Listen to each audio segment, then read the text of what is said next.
ГСП онлайн. Городские новости сейчас. Вторник. Руководитель Республиканского пенсионного фонда проводит видеопресс-конференцию. Ольга Колесник озвучила итоги уходящего года и поделилась ближайшими важными событиями. Например, обещанная всем пенсионерам разовая выплата в 5000 рублей действительно будет всем. На нее могут претендовать все люди со статусом пенсионер на 31 декабря 2016 года.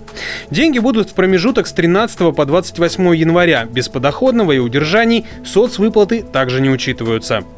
Или вот грядущая передача части полномочий пенсионного фонда в налоговую инспекцию. То есть часть той работы, что сейчас делает ПФР, ляжет на налоговиков. Безусловно, изменяются все КБК.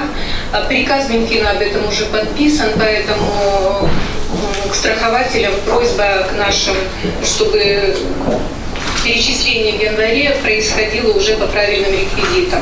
Что касается пенсионного фонда, то у пенсионного фонда функции администрирования частично остаются. Это касается администрирования платежей, страховых платежей для тех граждан, которые вступили в добровольные правоотношения в системе обязательного пенсионного страхования. И это касается платежей по программе софинансирования пенсионных накоплений. Опять же, в 2017-м ожидается индексация пенсий. Выплаты увеличат на 5,8%. Это произойдет с 1 февраля. Так, размер страховой пенсии после индексации составит примерно 17 с лишним тысяч рублей.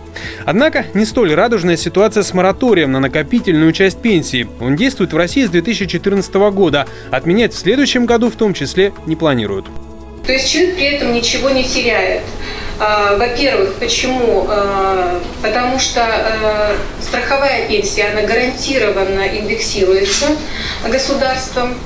И второй момент, очень важный, когда полностью формируется только страховая пенсия, размер пенсионных баллов больше, нежели если человек формирует и накопительную пенсию. Ольга Колесник пояснила, что это не изъятие накопительной части пенсии, как принято говорить. 6% отчислений, которые предприятие платит за своего сотрудника по накопительному тарифу, идут на страховую пенсию, которую получают все отработавшие положенное. Когда будет отменен мораторий и каким образом это скажется на финансовом благосостоянии граждан, выходящих на пенсии, мнения специалистов по этому вопросу разнятся и далеки от однозначно хороших.